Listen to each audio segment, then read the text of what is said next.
অবরুদ্ধ নিষিদ্ধ পর্ব সংখ্যা ৬১-৬২। লেখনীতে তেজস্মিতা মুর্তজা। গল্প পাঠে আমি অরোরা ইসলাম। সকালের রান্নাটা আজ তুলি করলো। বাড়িতে কোয়েল সহ ওরা ৪ জন। ওয়ার্কশপে আজ ৬ জন খাটছে, আর বড় ঘরে আছে ৭ জন। সকাল ১১টায় রিমি রুম থেকে বের হলো। হামজা সোফাতে বসে বই পড়ছে। ভীষণ মনোযোগ বইয়ের পাতায় তার। জর্জ অরওয়েলের লেখা 1984 বইটি তার হাতে। ইংরেজ লেখকের লেখা এই বইটি চমৎকার এক রাজনৈতিক ও সরকার ব্যবস্থার আখ্যান। আগের দিন হলে রিমি রাগ করত। ওকে ঘুম পাড়িয়ে টেবিল ল্যাম্প জ্বালিয়ে এসব ভারী ভারী বই পড়ার অভ্যাস আছে এই লোকের। চোখে সাদা চশমা, ৩৪ বছর বয়সী সৌম্য পুরুষটির দিকে কতক্ষণ চেয়ে রইল রিমি। পরনে সবসময়কার মতন ফতুয়া, কালো কুচকুচে চাপদারি গোফের ভিড়ে পুরু ঠোঁট। কোয়েল এসে হামজার কোলে ঝেঁপে পড়ে বইটা কেড়ে নিল। তখন রিমির মনোযোগ সরে। হামজা রেগে গিয়ে আবার সামলাই। সে রাগে না। কোয়েলকে পাজা কোলে তুলে নাকে নাক ঘেঁষে বলে, তো আম্মাজান, আপনার খাওয়া হয়েছে? জয় কোথায় বলো, তাড়াতাড়ি বলো। বেড়াতে গেছে। তুমি যাবে বেড়াতে আম্মা? অভিমানে মুখ ফুলালো কোয়েল। ওর বউ তাকে ঠিকই সাথে নিয়ে গেল, আমায় নিয়ে এলো না। আসুক এবার। হামজা হেসে ফেলল। অভিমানে মুখ ছোট করে মামার গলা জড়িয়ে ধরে বসে থাকে কোয়েল। একটু পর ফুপিয়ে ওঠে, মামা। হামজা চমকে ওঠে। নরম আধভাঙা কণ্ঠের মামা ডাকটা কেমন যেন শোনালো কানে হামজার। বাবা, ঠিক যেন এমন। ঘন চোখের পাপড়ি ভিজে উঠেছে কোয়েলের। এত সুন্দরী হয়েছে তুলির মেয়েটা, তুলির চেয়েও সুন্দরী। ত্বকের ওপর দিয়ে রক্তের বর্ণ ছুটে আসে। গোলাপি চামড়ার রং বাচ্চাটার। সেই ছোট্ট চোখের ছলছলে দৃষ্টি হামজাকে অস্থির করল। জড়িয়ে ধরল অজান্তেই সে। কি হয়েছে আম্মাজান, কাঁদছো কেন? পানি গড়িয়ে পড়ল কোয়েলের চোখ বেয়ে। পাপা তা আসে না কেন? তোরও তো নেই। কার সাথে খেলবো বলো তো? পাপা বলেছিল চকলেট আর টয় কিনে আনবে আমার জন্য। এলোই না। আমি তার ওপর রাগ করেছি। শোনো মামা, তরুকে কোথায় পাঠিয়েছো?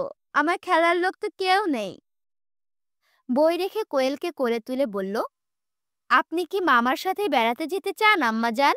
মামা যদি আপনাকে নিয়ে যেতে চাই? কথাটা একটু সময় নিয়ে বুঝে হাসল কোয়েল। ভেজা চোখ, ঠোঁটে হাসি।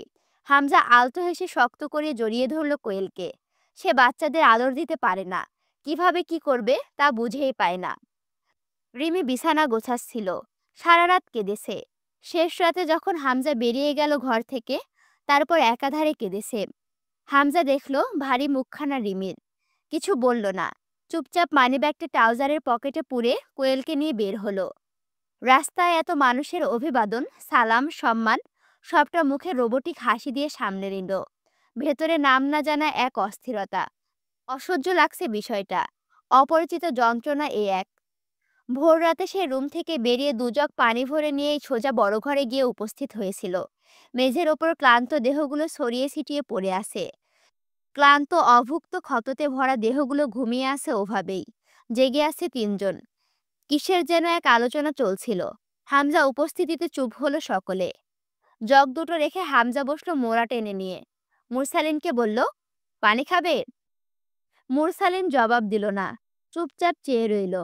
হামজা ক্লান্ত স্বরে বলল, জেদ কমেছে? মুরসালিন হাসে। জেদ? হুম, আগুন। হামজা ভাই, খড়ের গাদায় আগুন লেগেছে, যা শুধু ধিক ধিক করে বাড়ে। ৭ বছর ধরে জমেছে ছাইগুলো, নেহাত কমার তো না, কি বলেন? ভাই হারিয়েছি, বোন হারিয়েছি। কথা কেড়ে নিল হামজা। ওরকম ছাই সবার ভেতরে জমা আছে। টুকটাক চাপা থাকা ছাই ভেতরে জমা থাকা ভালোই তো।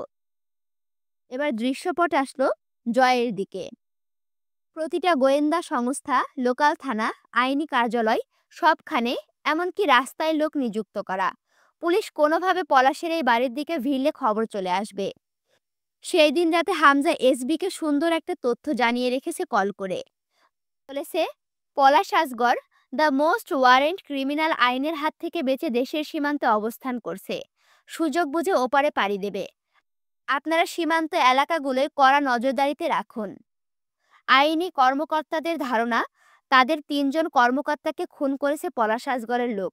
এরপর তাদেরকে ঘোল খাইয়ে পালিয়েছে। এখন দেশ ছাড়ার মতলব। আর তাতে ক্ষুব্ধ হয়ে ঝেঁপে পড়েছে তারা পলাশের পেছনে। কোনোভাবে সীমান্ত পার হতে দেওয়া চলবে না। হামজা পলাশকে ইচ্ছামতো খাতির করার সময় পেল এতে।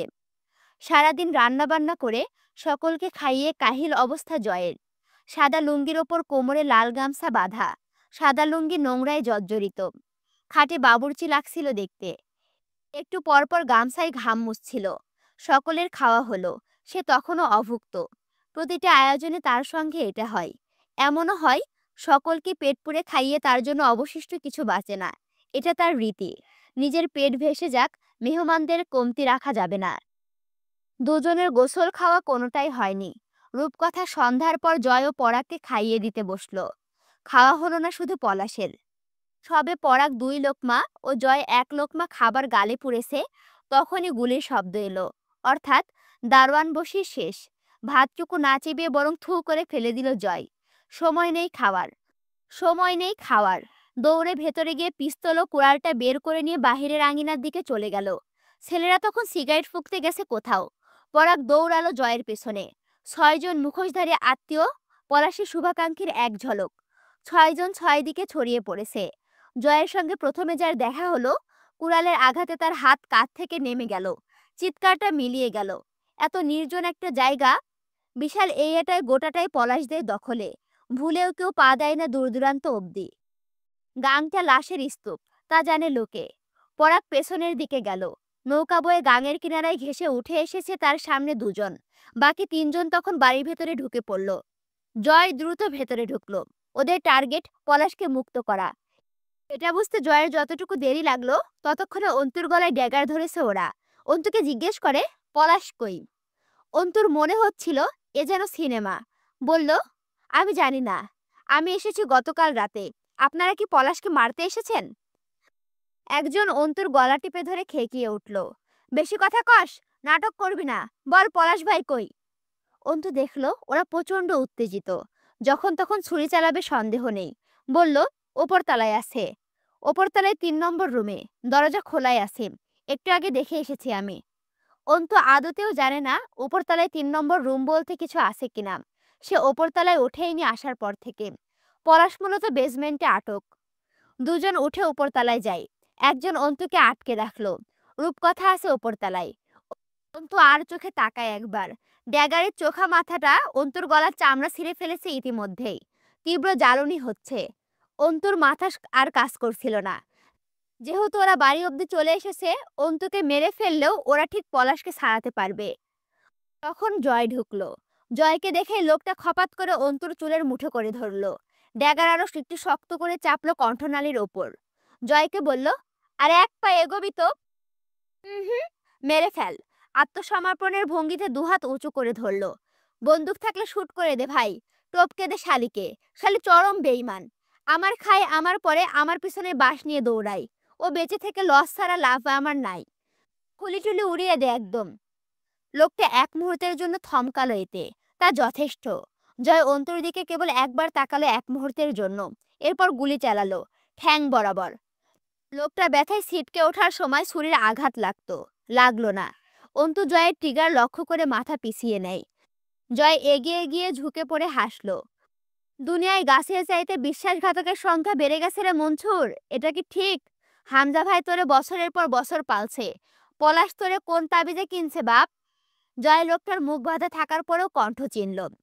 কুড়ালের এক কোপে মাথাটা ঘাড় থেকে প্রায় আলাদা হয়ে গেল। এক ঝাটকায় রক্ত মুখে ছিটিয়ে এলো জয়ের। বুকের পশমের ফাঁকে রক্তের দানা আটকে রইল। পরাগ ভেতরে উঠে আসে। থ্যাপা দুটো নেমে এলো ওপরতলা থেকে। অন্তুকে পেলে এবার বলি দিবে এমন মনোভাব। কিন্তু পরাগকে দেখে থমকে গেল। ওরা পরাগকে এখানে আশা করেনি। জয়ের দিকে নজর যেতেই মুখ শুকিয়ে এলো। রূপকথা নেমে আসলো। পলাশ এখানে নেই, ওপর থেকে শুনে এলে না আমার মুখে? ওরা আজ মালকিনকে পরোয়া করছে না। রূপকথাকে হাতের কাছে পেয়ে ওকে জিম্মি বানালো। এটা পলাশের অর্ডার। পলাশের বউ পলাশের দুশ্মন। বউকে ছাড় দিয়ে লাভ নেই। 2 জন রূপকথাকে অস্ত্রের তলে ধরে পিছিয়ে গেল কয়েক কদম। জয় আঙুল ঢুকিয়ে দাঁত থেকে মাংসের টুকরো বের করছে। ওরা সতর্ক দূরত্ব বাড়িয়ে একটা ছুরি ছুঁড়ে মারলো জয়ের দিকে। জয় তাক করে ছুরির দিকে পরাগকে ধাক্কা মেরে নিজেকে বাঁচায়। পরাগের হাতে লাগলো ছুরি। এরপর দুটো মোটা তিনটা লাশ পড়ল মেঝেতে। অন্তুর ওড়না টেনে নিয়ে দাঁতের রক্ত মুছল জয়। বিশ্রীর স্বাদে শালাদের রক্তেও, ঠিক বলিনি পরাগ? পরাগ বদলে বকে উঠল, তোর রক্তের চেয়ে অন্তত ভালো স্বাদ। জয় ভাব নিয়ে ঠোঁট বাঁকাই, রক্তটা আমার বলে কথা, কিন্তু কথা হইল তুমি আবার কবে টেস্ট করছো ভাই ফ্রগ? ফ্রগ শব্দের অর্থ ব্যাং। পরাগ থেকে ফ্রগ জয়ের আবিষ্কারই সব। পরাগ হাসল, তোমার পিছন যে মারবো আমি, but the ladies in front of me. রক্তে শার্ট ভিজে উঠেছে পরাগের। অন্তুর ওড়না হাতের এক ছোট্ট ক্ষততে পেঁচাচ্ছিল জয়, তাতেই অন্তুর গায়ের ওড়না সরে আসছে। অন্তু হ্যাসকা টান দিয়ে ওড়না টান মারল। পড়তে পড়তে বেঁচে যায় জয়।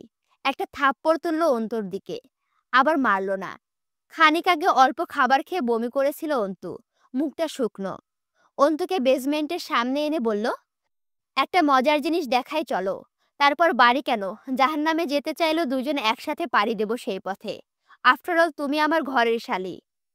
দরজা খুলে ভেতরে ঢুকে আলো জ্বালায় জয়। অন্তু সোজা হয়ে দাঁড়ালো। কেউ উপুর হয়ে শুয়ে আছে।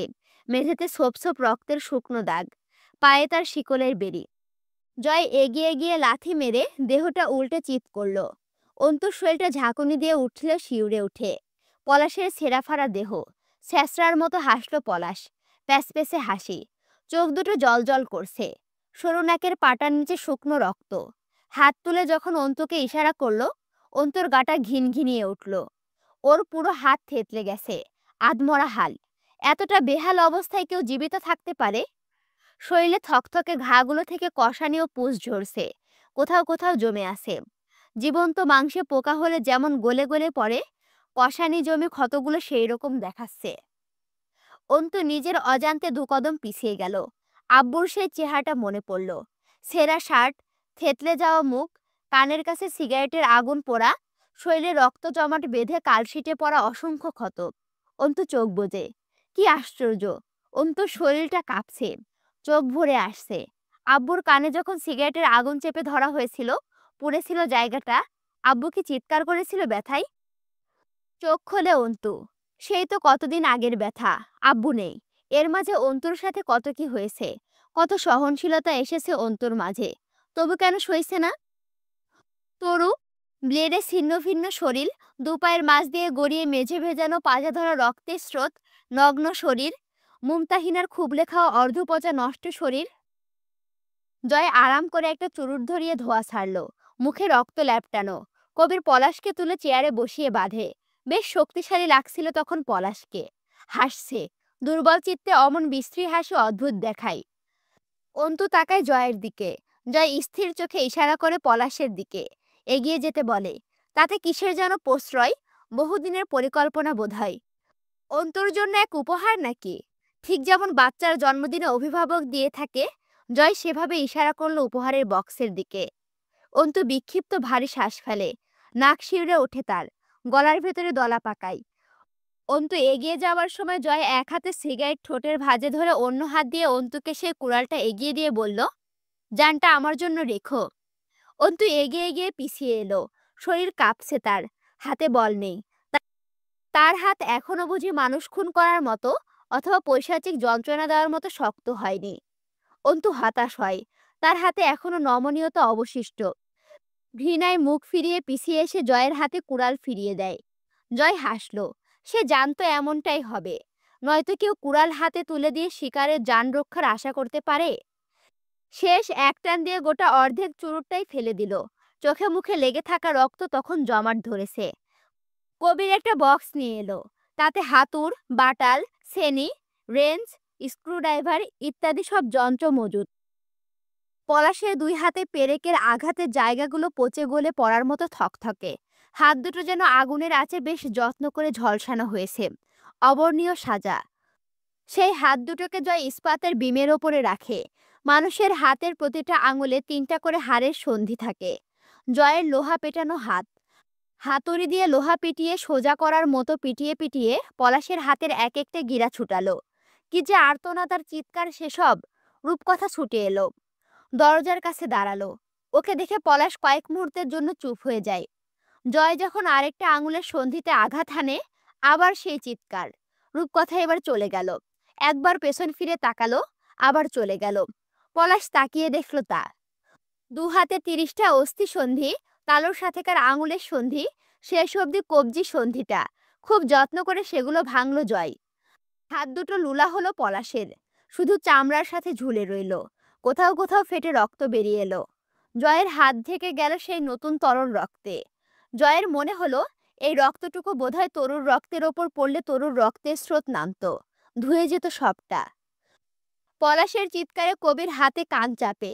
অমন পৈশাচিক যন্ত্রণা কাতর চিৎকার সহ্য করা যায় না। মনে হচ্ছে নরকের দূত যেন তার কোনো পাপীকে তার কর্মফল দিচ্ছে। এত ভয়াবহ কাতর চিৎকারে মানসিক অবস্থায় বিগড়ে যায় মানুষের। অন্তুর এলোমেলো শ্বাস উঠেছিল। পলাশ চিৎকার করছিল, অথচ অন্তু শুনল আমজাদ সাহেবকে পলাশ মারছে। সিগারেটের আগুন চেপে ধরে কান ঝলসাচ্ছে। আমজাদ সাহেব আর্তনাদ করছেন। কেউ নেই বাঁচানোর, সেই আওয়াজগুলো অন্তু শুনতে পাচ্ছিল। একসময় মস্তিষ্ক উন্মাদনা আর সইতে না পেরে জোরে করে চেঁচিয়ে উঠল অন্তু, কানে হাত চেপে। পাগলের মতো হাত পা ছুঁড়ে ছটফট করল। জয় হাতুড় ফেলে দিয়ে দৌড়ে আসে, আগলে ধরে অন্তুকে, শান্ত করার চেষ্টা করে। অন্তু চোখ মুখ খিচে বুঝে হাউমাউ করে কাঁদছে। আব্বু আব্বু বলে ডাকছে, যেমনটা বাচ্চারা ঘুম ভেঙে মাকে ডাকে। জয় অস্থির হয়ে উঠল। সামলানো যাচ্ছিল না অন্তুকে। পলাশ জ্ঞান হারিয়ে পড়ে যায়। কবিরের মনে হলো পলাশের চিৎকার তার ভালোই লাগছিল এতক্ষণ, কিন্তু বুক ফাটা কান্নাটা অন্তু কাঁদছে। কবির টের পায় তার চোখ ভরে উঠেছে। এত করুণ শোনায় কোনো মেয়ের কণ্ঠে বাপের নাম ধরা কান্না। জয় নিজের রক্তমাখা হাত দুটো অন্তুর গালে রেখে ছোট বাচ্চা বোঝানোর মতো করে বলে, ঘরওয়ালি তাকাও, শোনো, আমি আছি, কিচ্ছু হয়নি। আমার বাপ মা কোনোদিন নাই, আমার কেউ নেই। আমি মরে গেছি আমি? ওইসব বালের ঝামেলা না থাকলেই ভালো, বিন্দাস লাইফ। চুপ করো, তোমার কাছে আমি আছি আপাতত। শোনো আরমিন, ঘরওয়ালি। অন্তু আবারও বেসামাল হয়ে ওঠে, পলাশের দিকে ইশারা করে। ও আমার আব্বুকে মেরেছিল, আপনি সেই দিন কিচ্ছু। কথা শেষ হয় না। রক্তমাখা ঠোঁট এগিয়ে নিয়ে গিয়ে শক্ত করে একটা চুমু খায় জয় অন্তুর ঠোঁটে। ঠোঁট সরাতে অন্তু আবার ছটফটিয়ে ওঠে। আপনি ছিলেন ওখানে, তবুও কিচ্ছু করেননি। আমার কেউ নেই, সুযোগ আসতে আমি আপনাকে। জয় এবারও কথা শেষ করতে দেয় না। অন্তুর চোয়াল দুটো দু হাতে চেপে ধরে ঠোঁট দিয়ে ঠোঁট চেপে ধরে থামায়। এইবার আরো গাঢ় ছিল সেটা। জয়ের ঠোঁটে জমাট রক্ত অন্তুর ঠোঁটে লাগে। অন্তু ছটফটানিতে ওড়না পড়ে যাচ্ছিল কাঁধ থেকে। অন্তু কাতরাতে কাতরাতে ডুকরে কেঁদে ওঠে পাগলের মতো। আপনাকে আমি ক্ষমা করব না। সবাই যেভাবে শেষ হচ্ছে আপনিও হবেন, ওদের থেকে আলাদা নন আপনি। জয় রক্তমাখা হাতে অন্তুর ওড়না তুলে কাঁধে জড়িয়ে দিয়ে আঁকড়ে ধরল অন্তুকে ঠোঁট দিয়ে। জয়ের উন্মাদনায় অন্তু পিছিয়ে যায় কয়েক কদম। উত্তপ্ত নিঃশ্বাসে ছারখার দুইজন তখন। অঝরে কাঁদছে অন্তুর চোখ দুটো। জয় ছাড়ল না আর তৃতীয়বার। তার চটা ভুরুতে মুখের সিংহভাগ অংশে রক্তে জর্জরিত। সেই অবস্থায় অন্তুকে তৃতীয়বারের মতো একটা শক্ত করে চেপে ধরে চুমু খেল।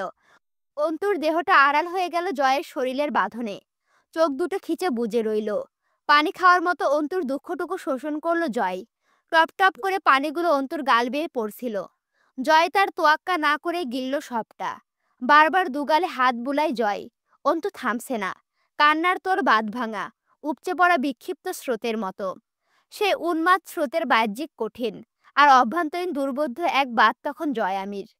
কবির মলিন হাসে। তার কাছে দৃশ্যটা সেই দিন রোমান্টিক লাগেনি। মনে হয়েছে এ এক মহাবিচ্ছেদের ক্ষণ বুঝি। কি আশ্চর্য! এটাকে কেউ মহাবিচ্ছেদ বলতে পারে বুঝি? যেখানে জয় আমিরের মতো এক জন্মগত ছিন্নবিচ্ছিন্ন প্রলয়ঙ্কারী ঢেউ তার নিজস্ব প্রবাহে ছুটে গিয়ে কোনো বিক্ষিপ্ত নদীকে আলিঙ্গন করছে, তার অতল গহ্বরে একবার ভাসিয়ে নিয়ে গিয়ে নিজের তলহীন তলদেশে দেখিয়ে বলছে, আমি এক চিরশূন্যতর কৃষ্ণ গহ্বর, তার গভীরতা অসীম। সেই অসীমতায় তোর দুঃখ কেন আরমিন? গোটা বিশ্ব ব্রহ্মাণ্ডকে তলিয়ে নিতে পারি। মানে এইখানে মূল কথা হচ্ছে কৃষ্ণ গহ্বর মানে অন্ধকারের গহ্বর, মানে অন্ধকার জন্য যদি কোনো গুহা অন্ধকার থাকে তাহলে সেটার ভিতরে কতটুকু আছে তা কিন্তু দেখা যায় না।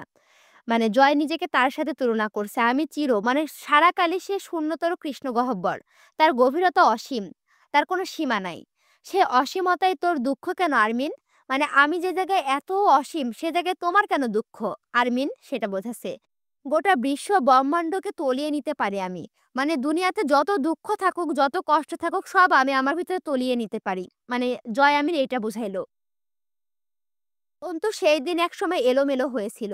শক্ত হাতে বাঁধা দেওয়া হাত দুটো নরম করে গুটিয়ে জয় আমিরের রক্তমাখা শার্টটা আঁকড়ে ধরে হু হু করে কেঁদেছিল।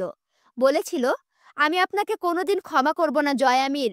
যেমন ওরা পায়নি শেষ অবধি, আপনিও প্রকৃতির কাছে ক্ষমা পাবেন না অন্তত। জয় পাথরের মতো দাঁড়িয়ে রইল। কেউ কাউকে জড়িয়ে ধরেনি সেই দিন। জড়িয়ে নেবার সম্পর্ক তো নয় তাদের। অন্তু হিংস্র হাতে জয়ের শার্ট খামচে ধরে বুকের ওপর কপাল ঠেকিয়েছিল। রক্তমাখা জয় আমির তখন বেসমেন্টের নষ্ট ব্যাটারিহীন ঘড়ির দিকে চেয়েছিল অপলক। পরাগ জয়কে মারতে এলো। দৃশ্যটা দেখে আলতো হাসলো। কবির তার দিকে তাকিয়ে হাসলো। এরপর বেরিয়ে গেল বেসমেন্ট থেকে। জয়ের ফোন বাজছিল বিগত 5 মিনিট ধরে। কবির ফোন এনে দিল। অন্তু পাশে বসে এক গ্লাস পানি দিয়ে বলল, ভাবি পানি খান, অল্প একটু খান, আপনার শরীর তো ভালো না এমনি। কল রিসিভ করতে হামজার দারাজ গলা ভেসে এলো, এই শুয়োরের বাচ্চা, কোথায় মদ গিলে পড়ে আসিস, হুঁশ থাকে না? জয় গম্ভীর হয়ে বলল, এমনও তো হতে পারে, হানিমুন যাপন করছিলাম, জোয়ান ভাই বউ নিয়ে ঘুরতে এসেছে, আক্কেল নাই তোমার? হামজা এই রসিকতায় আরো ক্ষুব্ধ হয়ে উঠল। জানোয়ারের বাচ্চা, তোর আব্বারা দেখ মনে হয় এতক্ষণে পৌঁছে গেছে গাঙ্গের কূলে। শুধু রূপকথা থাকলো সেখানে। সবাই বেরিয়ে পড়ল উল্টো পথ ধরে। পলাশকে পেছনের সিটে শুইয়ে দেওয়া হলো। পরাগ অন্য পথে গেল। জয়, অন্তু, কবির ও পলাশ এক গাড়িতে গেল। গাঙের কূলের রাস্তায় কোথায় কোথাও হাঁটু পানি, শ্মশানের পাড় ঘেঁষে পরিত্যক্ত এলাকা। এরপর শুধু ইটের ভাটা, মেল, কারখানা এসব। রাত 10টার দিকে মনে হচ্ছে মাঝরাত। জনশূন্য পথঘাট। ধীরে ধীরে ওরা আরো ভয়াবহ এলাকার দিকে পাড়ি দিচ্ছিল। কাঠের মিল অনেকগুলো এবার। আলোও কম সব ওদিকে। ঘন জঙ্গল ও বিস্তৃত মাঠ। সনসনে মাঠ। অভিশপ্ত এক রাত। কবিরকে গাড়ি চালাতে দিয়ে পলাশকে জাগাতে চেষ্টা করলো জয়। গাড়ি এক জায়গায় দাঁড় করিয়ে কোনো আশ্রয় খুঁজতে গেল জয়। এভাবে রাস্তায় রাস্তায় ঘুরলে বড়জোর আধ ঘন্টার মধ্যে পুলিশের হাতে পড়বে নির্ঘাত। কোনো বস্তিতে ঢুকে পড়া চেয়ে ভালো কোনো কাজ নেই এই মুহূর্তে। সব মিল মালিকরা দূরবর্তী। চৌকিদাররা পাহারায় আছে। পাহারা বাদ দিয়ে ঝোপে ঝাড়ে গাঁজা টানতে বসেছে সব। এখানে বসতি নেই। বহুদূর পরপর বসতবাড়ি মতো। জয় কয়েকটা বাড়িতে গেল, কিন্তু ডাকতে দ্বিধা হলো। তার ওপর তার পরনে শার্ট, লুঙ্গি, মুখ গলা রক্তে মাখামাখি। পিস্তল দেখিয়ে আশ্রয় আদায় করা ছাড়া উপায় নেই। পিস্তল বের করে তা মিছেমিছি লোড করলো। বুলেট নেই কাছে, ম্যাগাজিনও খালি। কিছুটা প্রস্তুতি নিয়ে একটা ছোট্ট টিনের বাড়ির সামনে গিয়ে ঢুকলো। একজন মহিলা বেরিয়ে এলো। অন্ধকারে কেউ কারো মুখ চিনছিল না। মহিলা ভেতরে আলো আনতে গেল বোধহয়। জয় হাত পিছমোড়া করে দাঁড়িয়ে পিস্তলটা ডান হাতে রাখলো। তার যা অবস্থা, তা দেখে যে কোনো মহিলা ভয়ে এক কান ফাটানো চিৎকার পাড়াবে পারে। মুরসালিন ও হামজা দুজনে অনেকক্ষণ কথা বলেন সেই দিন। বাচ্চারা জেগে উঠেছিল। ভয়ে ভয়ে এসে পানি খাচ্ছে কেউ কেউ। খুব পিপাসা তাদের। এক মুক্তির পিপাসা, মায়ের কোলে ফেরার পিপাসা, দুনিয়ার আলো দেখার পিপাসা।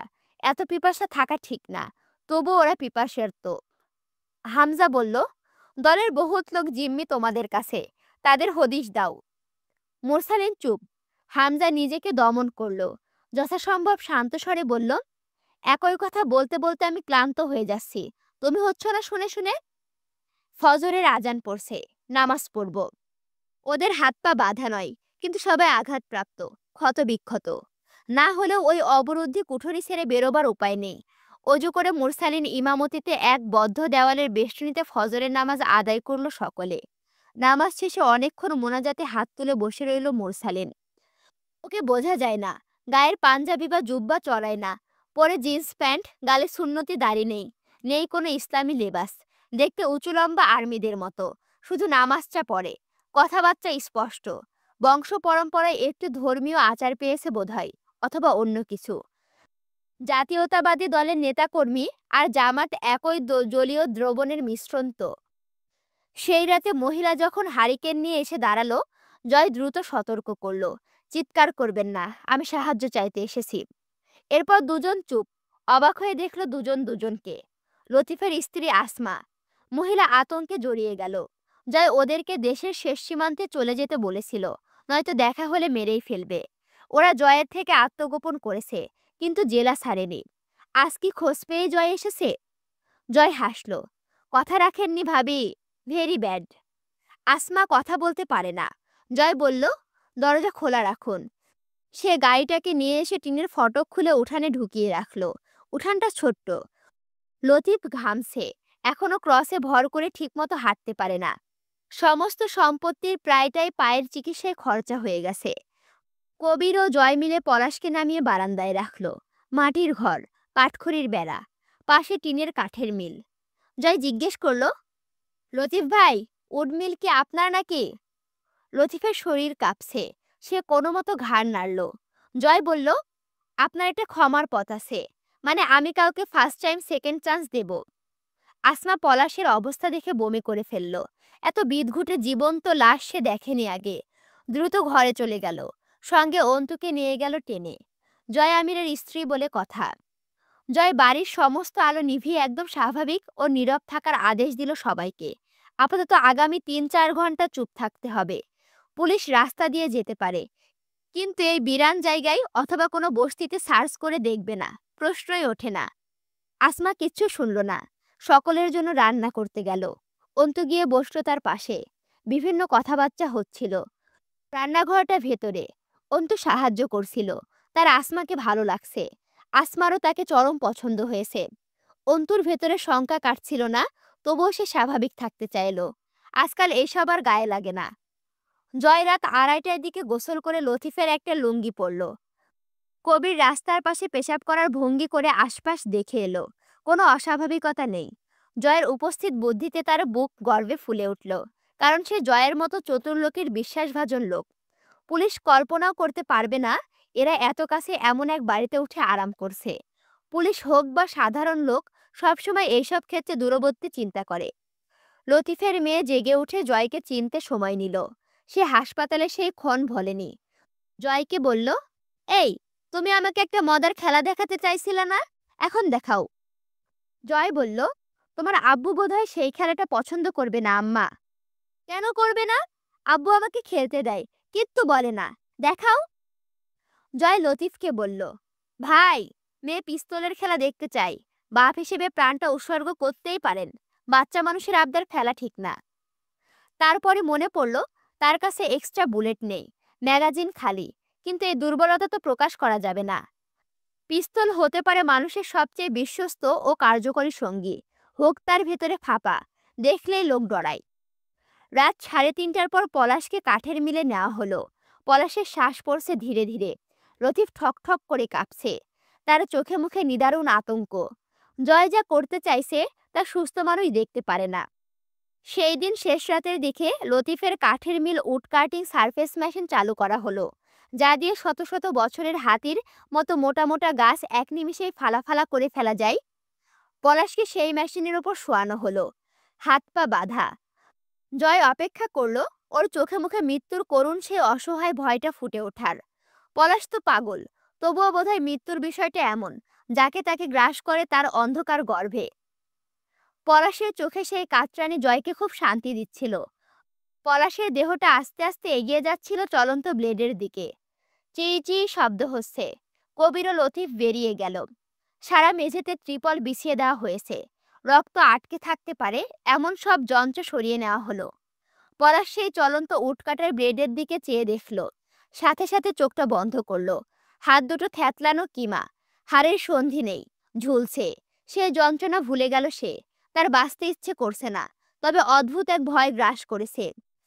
তার এত ক্ষমতা, এত বড়াই, পলাশ নামে মানুষ থরথরিয়ে উঠেছে এই তো কদিন আগের কথা। সেই মানুষের বসত জমি, ব্যবসা পয়সা, বউ সন্তান, মেয়ে, দেশের সম্পদ কিছুই ছাড়েনি। মানুষ এভাবেই কাতরাচ্ছে। কত লোকেই যে এই জীবনে তার নোংরা পা দুটো জড়িয়ে ধরে হু হু করে কেঁদেছে। কেউ প্রাণ ভিক্ষা চেয়েছে, কেউ বা বলেছে, আর মারবেন না, আর মারবেন না, ওরে আল্লাহ। পলাশ সেই সব আহাজারি শুনতে পাচ্ছিল। রূপকথার চিৎকারও কানে এলো। কি আশ্চর্য! কত মেয়ে হাত জোর করে সম্মান প্রার্থনা করেছে, তার খারাপ লাগেনি। মানুষ ভাতের চাল কেনার পয়সাটুকু তার হাতে সঁপে দিয়েছে জানের ভয়ে। তারপর নিশ্চয়ই না খেয়ে থেকেছে। সামান্য মুদির দোকানিকেও যে ছাড়েনি পলাশ। মৃত্যুর ভয় এত তাদের, বোকা ওরা কি জানে ওদের চেয়ে পলাশেরা কত কঠিন শাস্তি ভোগ করে বিদায় হয়? তা জানলে ওরা ভয় পেত কি? সবচেয়ে বড় আশ্চর্য হলো পলাশ, সে সেই সব লোকের হাতে মরছে না। না, তারা তাকে শাস্তি দিচ্ছে না। আজব ব্যাপার, তার কাল আজ জয়, জয় আমির, যার নিজের পাপেরই অন্ত নেই, আর সে আবার শাস্তিকে ভয় পায় না। প্রথমে পলাশের কোমর সমান দুই ভাগ হয়ে গেল, এক ভাগ পা দুটো ও কোমর, অপর ভাগে পেট থেকে মাথা। গোসল করে বিশেষ লাভ হলো না, ফোঁড়ার মতো রক্ত ছুটছে চারিদিকে। জয়ের গোটা দেহ ভিজে উঠল পলাশের রক্তে। ওপরের ধরটাকে ঘুরিয়ে মেশিনের ব্লেডের নিচে দিল। ছোট ছোট টুকরো হলে বহন করতে সুবিধা হবে। তার শুধু মাথা চাই, বাকিটা অপ্রয়োজনীয়। দুটো হাত ও মাথা সহ মোট 4 টুকরো হলো। বাকি টুকরোগুলো বিশাল এক পলিথিনে ভরে তার উপর সালার বস্তায় ভরল। মাথাটা আলাদা করে আরেক বস্তায় ভরে লতিফকে ডাকলো। হামজাকে কল করলো। লোক লোক দরকার, এরকম ভয়ানক কাজ করতে কারা পারবে তাদের যেন পাঠায়।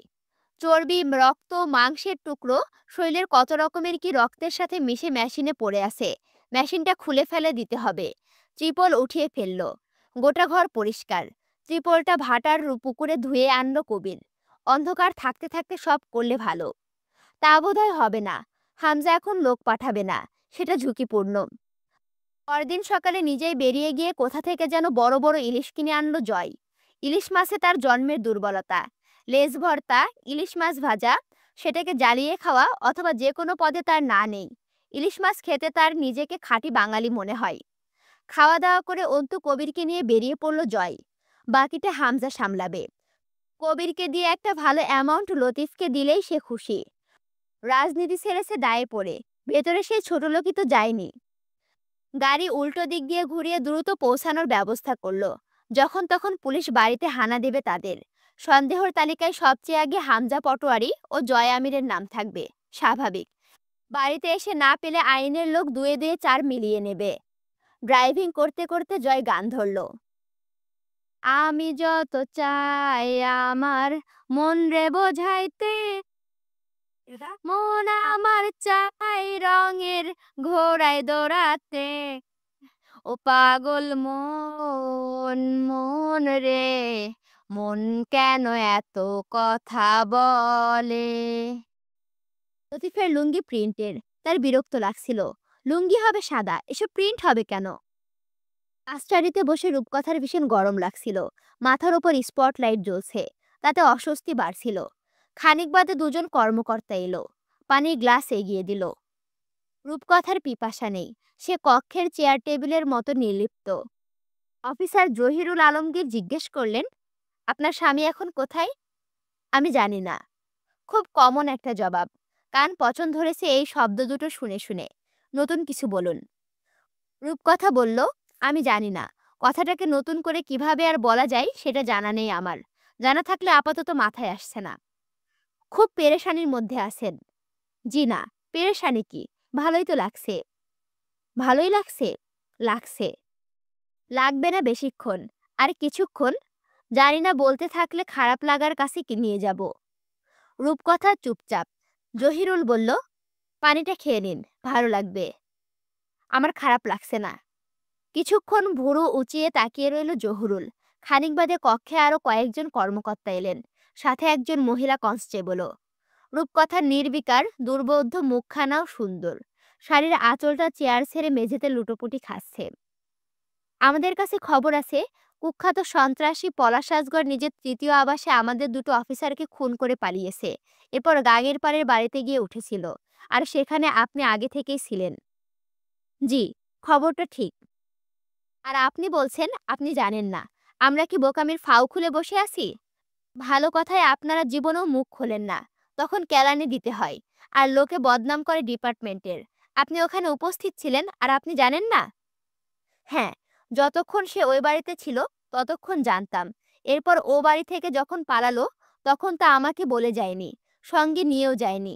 আপনারা আমাকে ওই বাড়িতে একা পেয়েছিলেন। একা পাইনি ম্যাডাম, আশেপাশ থেকে কয়েকটা ছোকরাদেরও সাসপেক্ট করা হয়েছে। তাদের পরেই ধরি, আগে আপনি জন্মের বাটপারি করে নেন। বাড়িতে আমি ছিলাম, ছোকরাদের হিসাব আমার সাথে নেই অফিসার। তা ছিলেন, তার মানে এই নয় যে আপনাকে বলে যায়নি, ঘরের বউকে বলে যায়নি। রূপকথা হাসল, অবর্ণীয় হাসির রেখা। উপস্থিত কর্মকর্তারা একে অপরের দিকে তাকালো রূপকথার সেই হাসিতে। পলাশ রাজগড় এত বড় কুখ্যাত সন্ত্রাসী, তার মাথা খারাপ তো থাকার কথা না। সে এতটুকু নিশ্চিত জানে, যতই আপন হোক, পুলিশের মার খেলে সবাই সত্যি কথা গড়গড় করে বলে দেয়। আমাকে বলার হলে আমাকে সঙ্গেই নিত। সকলে কিছুক্ষণ চুপ করে রইল। জহুরুল খুব তীক্ষ্ণ সন্দিহান চোখে চেয়ে বলল, আপনি খুব শেয়ানা মহিলা, যুক্তির মারপ্যাচে পুলিশকে ঘোল খাওয়াতে চাইছেন। অ্যাঁ? খুব উগ্র হয়ে উঠল অফিসার। রূপকথা চুপচাপ।